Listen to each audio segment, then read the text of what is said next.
Let's talk about a facilitator. Generally, Scrum literature recommends that Scrum of Scrums should not have an assigned facilitator like the lead product owner or a Scrum Master, but instead just allow the team to self-organize. I personally have found, particularly with younger teams, a facilitator really helps. It's the best for most teams to start that way, and as everybody gets used to it, maybe rotate around the room to facilitate in future meetings. If you do have a facilitator, here's a few attributes I've seen that really help out to make sure the whole room gets heard, the issues are brought out. First of all is the ability to influence. That doesn't mean they have to have a high title, but they usually have to know the people in the room, know what will work, can help talk to the team about what's the right structure for the next sprint, can bubble up the key issues that are going forward, and then get the team to react as a team together to find solutions. The facilitator needs to be a good listener.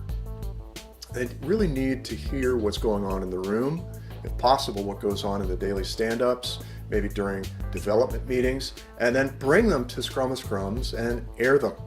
A lot of times when people come to meetings like a Scrum of Scrums, there's a lot of fears, uncertainties, and doubts, FUDs I call them, and people don't want to get them out.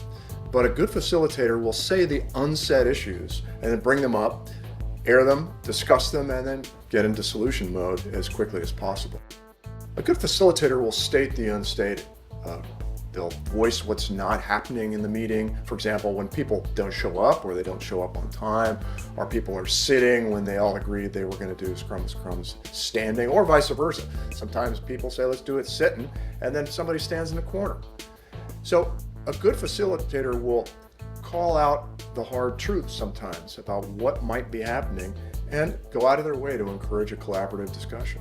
Lastly, the Scrum of Scrums facilitator needs to have self-confidence. They need to have enough self-confidence that they can ask the dumb questions that nobody wants to ask. And sometimes you got to ask them over and over to make sure everybody understands the answers and they're all heading in the same direction. Over time, as teams mature, the facilitator should take a back seat and allow the team to self-organize and work as a team. The first step to get there might be to rotate the facilitation duties. You'll be super surprised to find some of the quietest members of the team will end up being your best facilitators, and sometimes the best listeners, the people who are best able to bring issues forward.